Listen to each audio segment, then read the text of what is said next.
Today we're going to talk about a semi-sensitive topic because it's a weird question that we need to really challenge the premise of. How do you help your child cope with vision loss?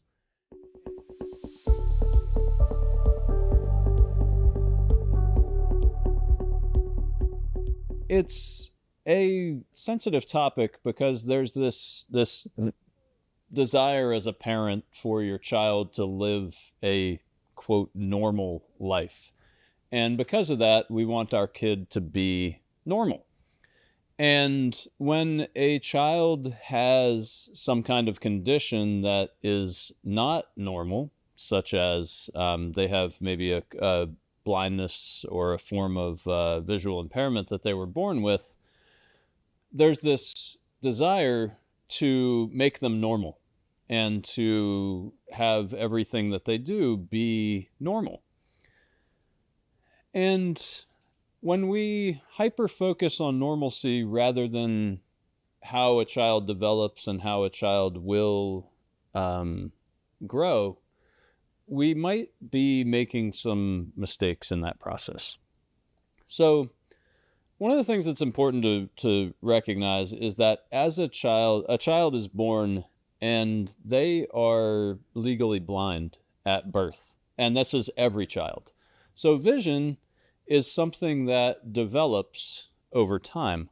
And the vision develops in any sort of way, depending on what's around the child, what they're exposed to, that sort of thing.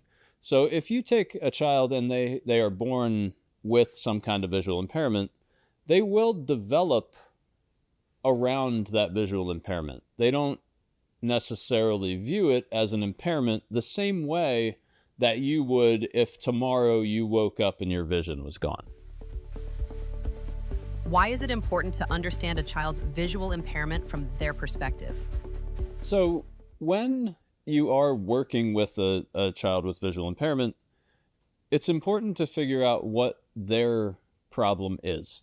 Because what you perceive to be the problem, you're potentially looking at through your eyes and your vision as a fully sighted, fully functional, and developed person in one direction. And this person's developing a little bit differently.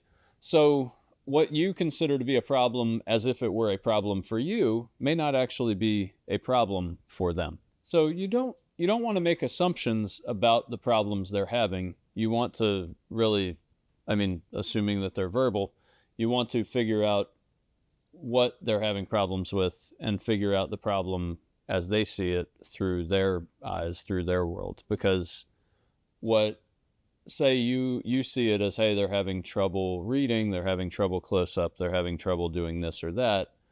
Their version of the problem, because their brain has developed a different way, might be completely different than the version that you've built in your head and how you would approach it if you were approached with that same problem.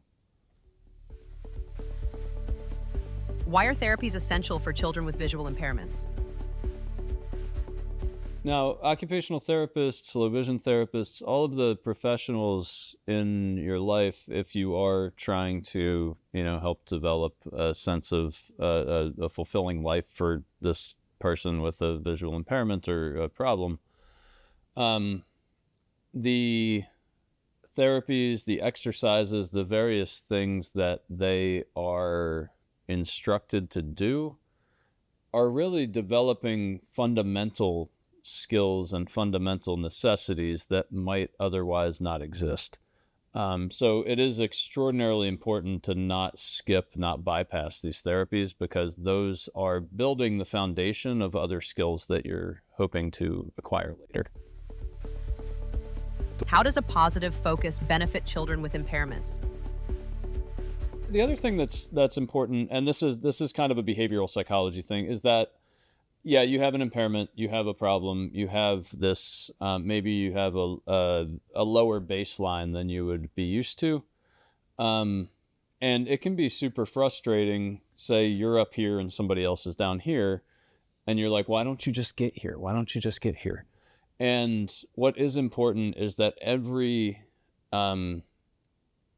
positive every positive is celebrated, and that you are working towards building up versus saying, oh, this is what you're supposed to do, and kind of going at it from a negative.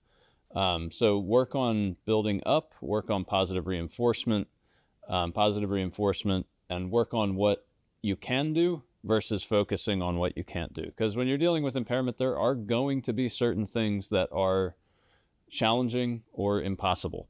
And that is a reality, and that's okay. But by focusing on what can be done, it's a lot more encouraging and a lot less depressing.